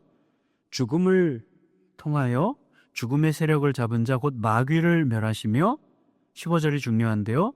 또 죽기를 무서워함으로 한평생 매여 종노릇하는 모든 자들을 놓아주려 하심이니. 여러분, 우리가 왜 이렇게 쫓기듯 살아갈까요? 이유는 망하고 싶지 않아서입니다. 예수님을 왜 오셨어요? 망해도 돼라고 얘기해 주려고 오셨어요. 이걸 꼭 명심하셔야 됩니다. 여러분, 망해도 된다고 생각한다고 해서 망하는 게 아니에요. 우리가 착각하는 게 있어요. 우리 애들에게 야 놀아도 돼 라고 말하면 영영 놀까봐 두려워해요. 근데 놀아도 되라고 얘기하면 왜 공부하란 말을 안 할까 걱정하기 시작해요. 그러면서 공부를 해. 근데 우리는 야 너 마음껏 놀아도 돼 라고 말하면 계속해서 마음껏 놀 줄로 두려워해. 우리는 일생 망할까봐 두려워해. 그래서 매이는 거거든요. 일생 죽기를 무서워함으로 종노릇하는 우리들을 해방시켜주기 위해서 오셨어요. 너 죽어도 괜찮아. 너 죽어도 이미 다 얻은 자로 사는 거야. 망하면 어때? 상관없어. 너는 이미 충분히 받았어. 근데 너가 망해도 된다는 생각 때문에 망하는 게 아니야. 망해도 된다 그러면 너는 절대로 망하지 않아. 내가 보장하잖아. 이렇게 말씀하시는 거죠. 저희 여기 작년에 저희 큰딸과 둘째 딸이, 저는 아이가 골고루 셋이에요. 딸 공주 기집애 이렇게 셋이 있는데, 큰딸과 둘째 딸은 여기 하나는 롱비치에, 또 하나는 지금 원래는 얼바인에 살다가 지금 플라턴으로 이사를 갔는데 거기서 개척을 했어요. 둘째 사위가. 이 둘째 사위가 중학교 2학 제가 충현교회라는 교회에서 교육자 생활을 했는데, 그때 중학교 2학년을 담당했어요. 기획을 하면서 중학교 2학년을 맡았는데 그때 학생이었어요. 근데 그때부터 이 친구가 지금까지 저를 졸졸 따라다니면서 가는 곳마다 따라다녔어요. 그리고 이제 그 교회에서 잘 자라서 대학부 전도사를 하다가 제가 개척을 한다니까 저희 교회로 와서 저희 교회 유년부 전도사를 이제 처음 하는 거예요. 근데 이제 개척교회 유년부 전도사 하는데 어린이들을 처음 해보는 거예요. 대학부, 청년대학부만 하다가 어린이를 처음 하니까 어느 날 저를 찾아왔습니다. 이렇게 얘기했어요. 우리 사위가 혀가 좀 짧은데, 목사님, 저 이렇게 유년부를 처음 해보니까 너무너무 두려워요. 망하면 어떡하나, 큰일 났어요. 이게 막 교회가 이제 막 시작되는데 저는 아무것도 모르겠어요. 너무 두려워요. 그래서 제가 이렇게 얘기했어요. 진짜 그때는 그런 믿음이 있었어요. 야, 망하면 어때? 이 교회에 석 달 전에도 없었어. 석 달 전에 없던 교회야. 근데 주님이 시작하신 교회야. 그러니까 주님께서 하시겠지. 너는 주님 앞에서 주님이 원하시는 대로만 그냥 해. 근데 주님이 원하시는 대로 했는데 망했다. 그거 주님의 뜻이야. 맞잖아요. 주님 원하시는 대로 했는데 망했으면 주님의 뜻이죠. 아멘? 별로 아멘하고 싶지 않죠? 그래서 이 친구한테 얘기했어요. 망해도 된다. 그때 이 친구가 그때부터 완전 자유로워진 거예요. 그러니까 헌신하는데 엄청 행복하게 헌신해. 왜? 망해도 된다고 담임 목사가 얘기했으니까 엄청나게 헌신하는데 자유로워. 유년부가요, 진짜 어마어마하게 부흥했어요. 저희 유년부가 1년 만에 100명 됐어요. 1년 만에 100명. 어린이가. 물론 저희 동네 어린이가 많이 사는데 어쨌거나 망해도 됩니다. 예수님은 우리에게 망해도 된다는 말씀을 해주시려고 오셨어요. 그게 우리의 현실에 대한 예수님의 대답이에요. 그러면 우리가 어떻게 살 건가? 결론, 아까 읽었던 히브리서 4장 1절 2절입니다. 다시 한번 같이 읽고 말씀을 마무리할게요. 히브리서 4장 1절 2절 읽겠습니다. 시작. 그러므로 우리는 두려워할지니 그의 안식에 들어갈 약속이 남아있을지라도 너희 중에는 혹 이루지 못할 자가 있을까 함이라. 그들과 같이 우리도 복음 전함을 받은 자이니 들은 바 그 말씀이 그들에게 유익하지 못한 것은 듣는 자가 믿음과 결부시키지 아니함이라. 여러분, 들은 것을 믿음으로 결부시킨다는 것은 무슨 의미일까요? 제가 아까 처음에 시작할 때 말씀드렸던 이야기를 잠깐 말씀드리고 그 다음에 저의 간증, 제가 왜 잔머리 백단에서 조금이라도 몸이 움직이는 자로 변화되게 됐는가의 계기를 잠깐 말씀드리겠습니다. 저희 교회, 제가 서울에 목동이라고 있어요. 목동에 금요 영성 기도회로 유명한 교회가 있어요. 그래서 거의 이제 예배당이 한 2,000석 정도 되는데 거의 금요일마다 예배당이 꽉 차요. 근데 그 교회 성도들이 한 반쯤 되고 이웃 교회 성도들이 막 그렇게 많이 와요. 그 교회 기도회가 워낙 뜨겁고 그 교회 찬양 인도자, 그러니까 워낙에 찬양을 잘 인도하는 자매고 뜨겁게 인도하는 자매여서 사람들이 많이 오는데 그 교회 제가 이제 금요 집회를 여러 번 갔어요. 근데 이제 어느 날 금요 예배 끝나고 왔는데 저희 교회에 그 주간에 어떤 처음 보는 분이 저를 찾아오셨어요. 그래서 목사님 저 금요 그때 집회 참여했던 사람인데 이 교회 다니기로 했어요. 교회가 어디신데? 그랬더니 목동 그 근처 어디래요. 남편은 뭐 하세요? 그랬더니 남편은 그 교회 시무장로래. 아니 남편이 시무장로인 교회인데 아내 권사님이 그 교회를 떠나서 이렇게 오시면 어떻게 해요? 남편이 허락했대요. 남편이랑 사이가 어때요? 그러니까 안 좋아요. 그렇대요. 그러니까 남편이 어쩔 수 없이 허락을 한 거예요. 너 그래 네 마음대로도 한번 해봐라. 그리고 저희 교회 4년을 한 주도 안 빠지고 다녔어요. 4년이 지났고 지난 봄에 저를 만나자고, 그래서 멀리서 다닌 성도들이 몇 분 계신데 그분들을 이제 같이 식사를 하면서 이 권사님이 저에게 이렇게 고백했습니다. 아까 얘기했죠? 목사님 지난 4년 동안 은혜 많이 받았고 말씀 잘 들었습니다. 근데 저는 하나도 안 변했습니다. 저는 여전히 남편이 싫고요. 여전히 남편이 밉고 여전히 남편을 무시하고 남편과 같이 다니는 게 별로 기분이 안 좋습니다. 그런데 목사님, 지난 주간에 저의 삶에 결정적인 변화가 일어났습니다. 이거예요. 제 그 예배 시간에 전하는 저희 설교로는 안 변했는데 저희 교회 큐티 학교가 있어요. 큐티 학교. 큐티 학교 강사가 엄청 아주 그 세요. 이 강사가 센 분이에요.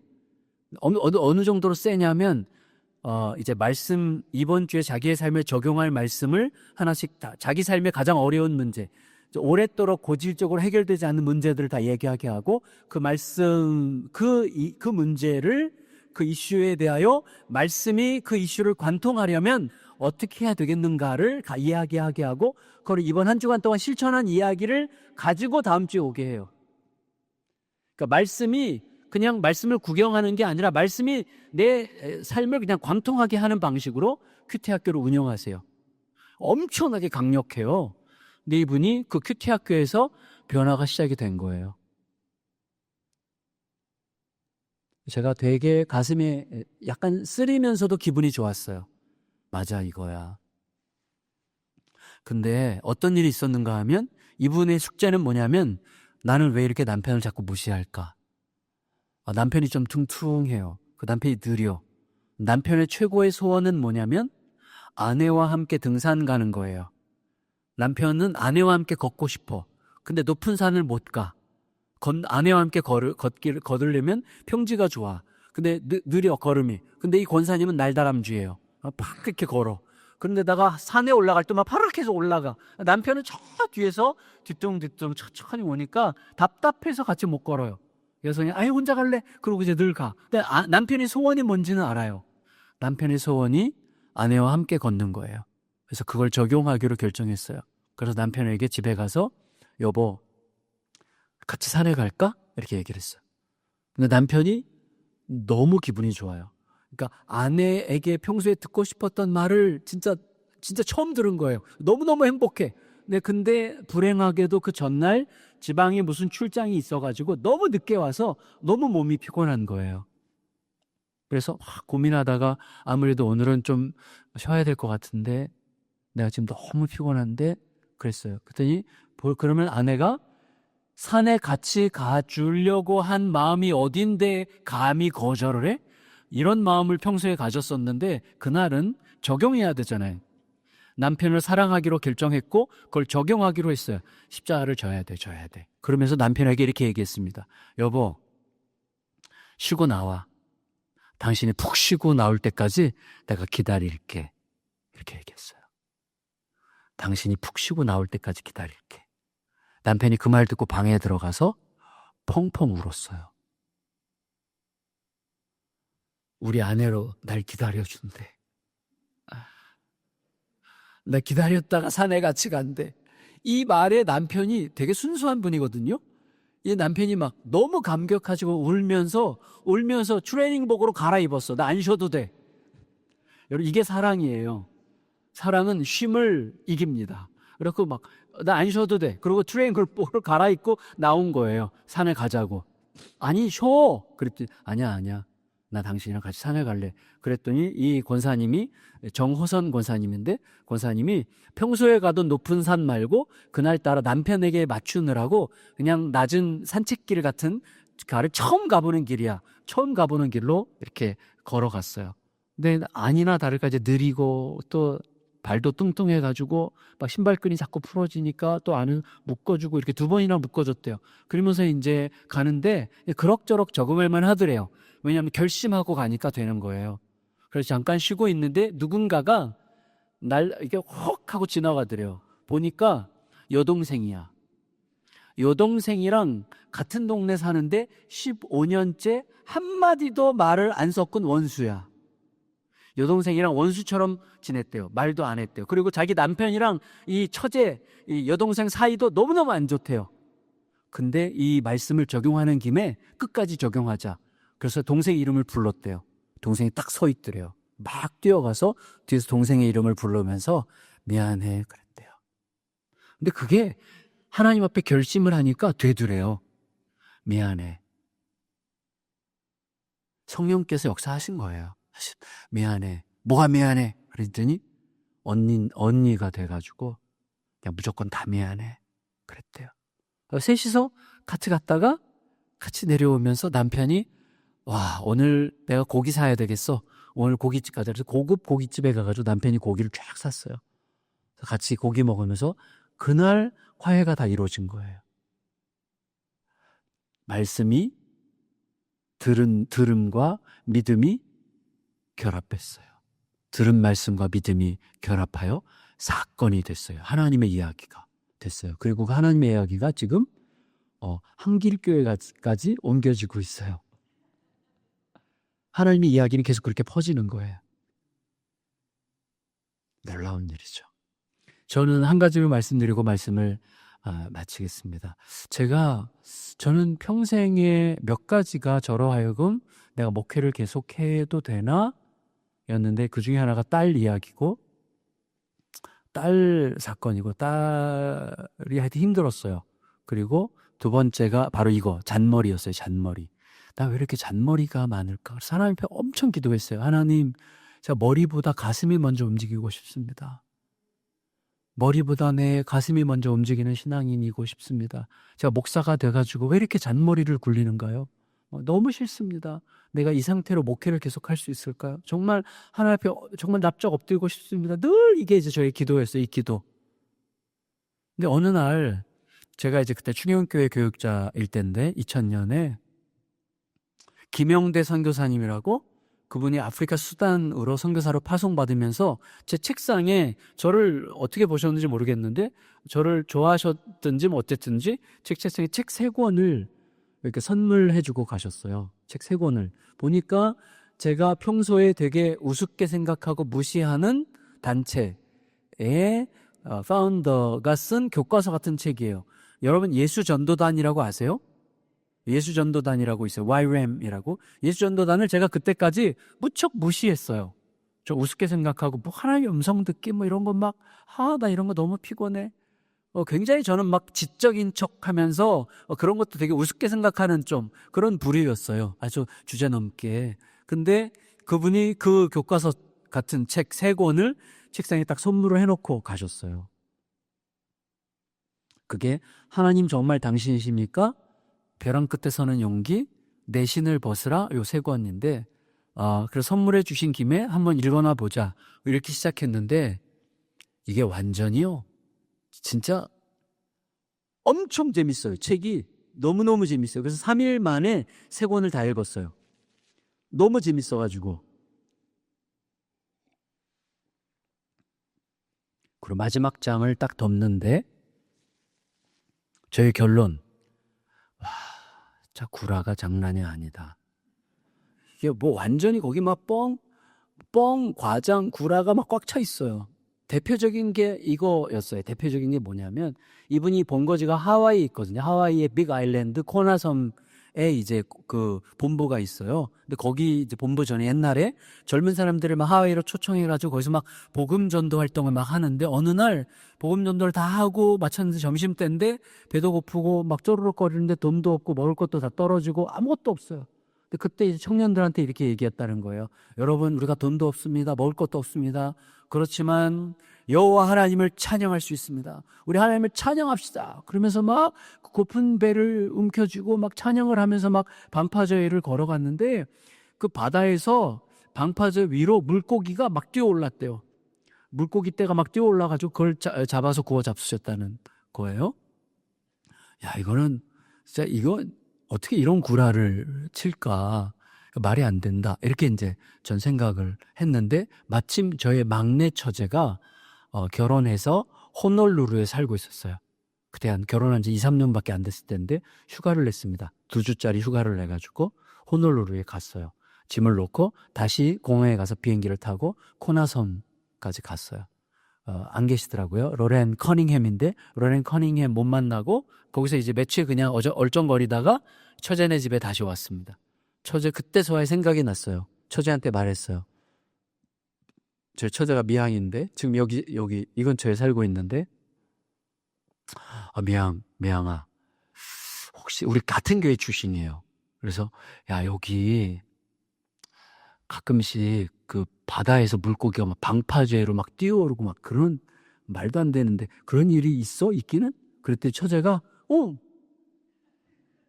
응 그러는 거예요. 진짜? 그랬더니 그런 일이 자주는 아닌데 가끔 있어. 그때 제가 머리를 망치로 꽝 얻어맞은 느낌이었어요. 와, 타이밍이 기가 막히네. 어떻게 배가 고프고 막 찬양할 때 물고기가 그때 딱 맞춰서 뛰어 올라왔지? 이게 하나님의 일이구나. 이게 약간 믿어지려고 했어요. 그게 가능한 일이구나. 이게 거짓말이 아니었구나. 이게 가슴에 들어왔어요. 그래서 제가 그 아까 얘기한 것처럼 허슨 테일러나 로렌 커닝햄 책에서 그런 내가 하나를 선택해서 내가 그대로 해보자. 그 중에 하나가 뭐냐면 이거예요. 자, 이분의 하나님과 저희 하나님이 달라. 같은 하나님인데 다른 하나님이에요. 무슨 말이냐면 이분은 이제 어떤 세미나를 인도하는데 세미나 인도하다가 중간에 브레이크 타임에 커피 마시러 이렇게 나가요. 여기 우리 한길교회처럼 그 바로 앞이 그 세미나 장소 바로 앞이 큰 길이야. 큰 길 앞에 와서 이제 커피를 이렇게 마시고 기다리는데 갑자기 하나님께서 이렇게 말씀하셨대요. 마음속에 너 지갑을 꺼내서 지갑에 있는 돈을 전부 다 길에다 던져라. 자, 저희 하나님 중에는 그런 하나님이 안 계세요. 저희 하나님은 그렇게 말씀하실 수가 없어. 저희 하나님은 그렇게 말씀하시는 분이 아니야. 근데 로렌 커닝햄의 하나님은 그렇게 말씀하세요. 뭐 이상한 하나님이야. 내 하나님이랑 완전히 다른 하나님이에요. 근데 놀랍게도 로렌 커닝햄은 그걸 또 하나님의 음성인 줄 알아듣고 그대로 해. 저는 만일에 그런 비슷한 음성이 들리면 이거 뭐야? 이러고 그냥 뭐 이상한 소리 들렸네? 그러지 갈 거예요. 근데 그분은 알아듣고 그대로 해요. 그러면서 이렇게 보는 거예요. 어떤 사람이 저쪽에서부터 오는데 돈이 떨어져 있는데 돈을 보고 우는 거예요.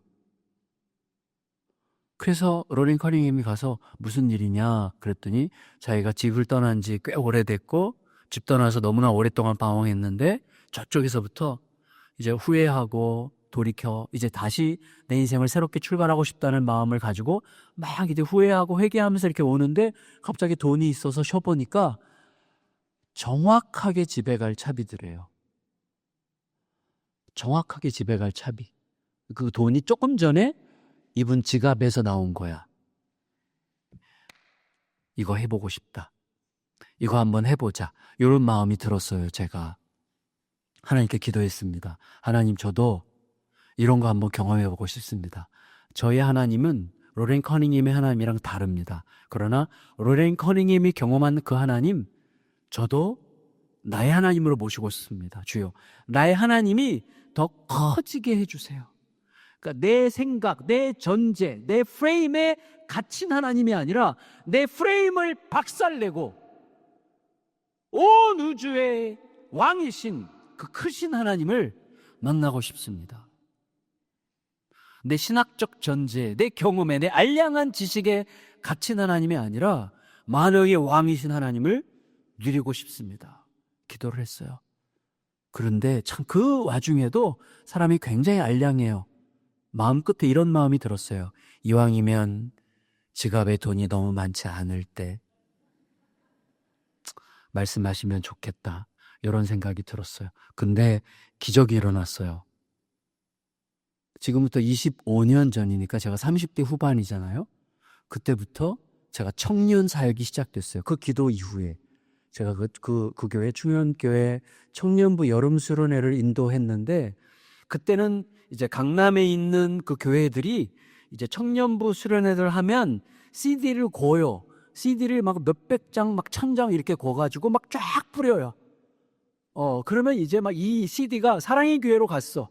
그 사랑의 교회 그 가깝게 있거든요. 사랑의 교회로 가니까 거기서 청년 1부, 청년 3부, 청년 6부, 대학 1부, 막 대학 몇 부 해가지고 막 청년부, 대학부를 막 그냥 막 하고 막 12월 말까지 거의 매주 쉬지 않고 청년부 집회를 다녔어요. 사례비가 엄청 쌓였어요. 사례비가. 걱정스러워. 근데 하나님께서 저에게 뭐라고 말씀하신지는 제가 못 들어. 그러니까 말씀하셨을 거예요. 틀림없이. 근데 제가 들을 기가 없어요. 12월 달 그때는 제가 안산 동산교회로 교회를 옮겼어요. 안산 동산교회라고 안산에 있는 대형 교회인데 그 교회로 옮겼어요. 그래서 그 교회 가서 이제 있는데 그 12월 달이 됐는데 새벽에 이렇게 기도를 하는데 어느 날 우크라이나 김병범 선교사 이렇게 마음에 떠올랐어요. 저랑 신학대학원 동기인데 저랑 가까이 지낸 적도 없고 친한 적도 없고 뭐 말을 가까이 섞은 적도 없어요. 그런데 우크라이나 김병범 선교사 이렇게 떠올랐어요. 그리고 왜 그렇지? 그리고 며칠 있다가 또 우크라이나 김병범 12월 말이 됐는데 그때서야 제가 우크라이나 김병범 선교사에게 헌금하라는 사인인가 보다. 그렇게 생각하고 즉시 이제 그분 소속 선교단체를 알아보고 그분의 계좌를 물어봐서 은행에 가서 전액 다 보냈어요. 은행에 가서 전액 다 보내고 돌아오는데 엄청 시원해요, 마음이. 진짜 여러분 경험해 보세요. 어마어마하게 시원해. 그리고 엄청 섭섭해요. 엄청 시원하고 엄청 섭섭해요. 이 두 가지가 다 이제 뭐 허전해요. 허전해. 근데 자, 저 같은 사람에게는 절대로 일어날 수 없는 일이 생겼어요. 그 다음날 아침에 기도를 하는데 제가 그 교회의 그 야성에 반했어요. 그 교회 굉장히 야성 있는 교회거든요. 안산의 복음화 해가지고 막 엄청나게 뜨거운 교회인데 거기에 반해서 막 저도 같이 막 열심히 기도하는데 갑자기 어디선지 모르게 정갑신 너 오늘부터 돈 걱정하지 않고 살 거야. 이런 음성이 들렸어요. 저는 솔직히 내가 평소에 나에게 너무나 하고 싶었던 말을 내가 나에게 했다고 생각했어요. 그리고 집에 왔습니다. 이런 말이 들릴 리가 없지. 집에 왔어요. 그리고 이제 준비하고 출근하려고 하는데 8시 한 40분쯤 이제 교회로 가려고 하는데 전화가 왔어요. 저는 그 당시에 12교구 담당인데 9교구 집사님이에요. 백명숙 집사님이라고 초등학교 선생님이에요. 나이가 저보다 좀 많은 분인데 목사님 오늘 좀 만나 뵀으면 좋겠습니다. 왜요? 그냥 꼭 만날 일이 있어요.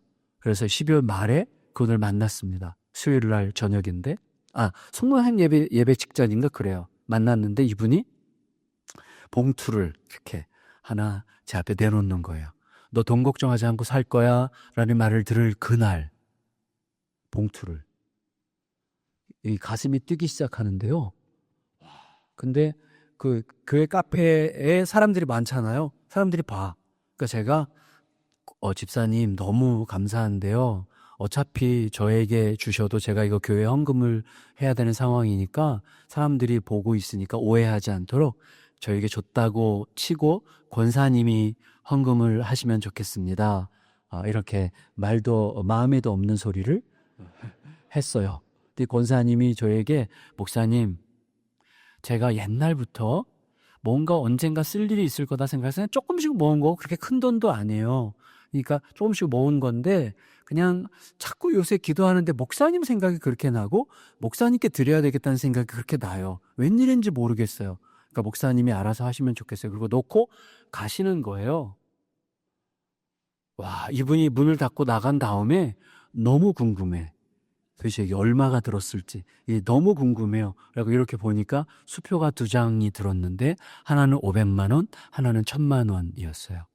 1500만 원을 2000년이었다. 2000년 12월에 1500만 원을 제가 받았어요. 너무 떨려가지고 담임 목사님을 찾아갔습니다. 담임 목사님을 찾아가서 좌체주정을 쭉 얘기하고 드렸더니 목사님이 우시는 거예요. 그 교회 담임 목사님이 김인중 목사님이라는 분인데 워낙 눈물이 많으세요. 근데 하여튼 그분이 막 우셔. 저는 속으로 우리 교회 정말 훌륭한 목사가 왔구나 이렇게 감동해서 우시는 줄 알았더니 그게 아니고 이제 그 정도 교회 규모가 되면 그때 이제 막 8천에서 10,000명을 향해서 막 치고 올라가는 막 그런 상황인데 그 정도 되면 막 전국에서 막 도와달라는 이제 교회 편지가 막 엄청나게 오거든요. 근데 그거를 이제 쭉 검토하고 5곳을 정하셨대요. 근데 그때 안산 동산 고등학교라고 학교를 했기 때문에 재정이 늘 빠듯해요.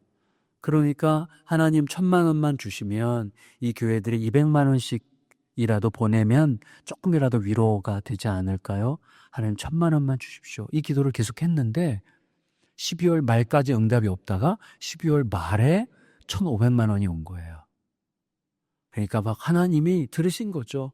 그 감격해서 막 우신 거예요. 근데 더 놀라운 사실은 뭔지 아세요? 김인중 목사님이 저에게 500만 원을 돌려주셨어요. 그때부터 이분과 친구가 됐어. 우정이. 그래서 저랑 15살 차이인데 지금도 뭐 너무 가깝게 서로 너무 사랑하면서 지내는데 500만 원을 주시면서 그랬어요. 정 목사 이거 갖고 있어봐. 틀림없이 하나님께서 뭔가 하실 거야. 그리고 갖고 있었어요. 그 다음 주일날 선교사가 5명이 방문을 했어요. 5명이. 제가 그때 알았어요. 야, 하나님이 돈 걱정하지 않고 살 거야. 이 말은 필요가 있을 때마다 내가 흘려보내도록 해주겠다. 이거나 혹은 돈 걱정하지 않을 만큼의 믿음을 주겠다는 뜻이구나 라는 걸 알게 됐고 그것을 지금 25년째 정말 이게 진짜라는 것을 알면서 확인하면서 살고 있습니다. 여러분 중요한 게 있어요. 중요한 게 우리 하나님을 제가 첫날도 말씀드렸지만 믿어요? 안 믿어요? 하나님을 알아요? 근데 몰라요. 우리는 가만히 있으면 저절로 종교적이 되고 하나님과 자꾸 거래하려고 해요. 날마다 자신에게 복음을 가르치면서 복음의 날을 던져도 내가 오늘 망해도 괜찮을 만큼 나는 이미 충분히 받았다는 사실을 위해서 생각하고 말하고 행동하고 관계를 맺는 것을 통해서 새로운 하나님의 창조가 나타나는 거룩한 역사가 우리들의 삶에 넘쳐나시기를 예수님의 이름으로 축원합니다.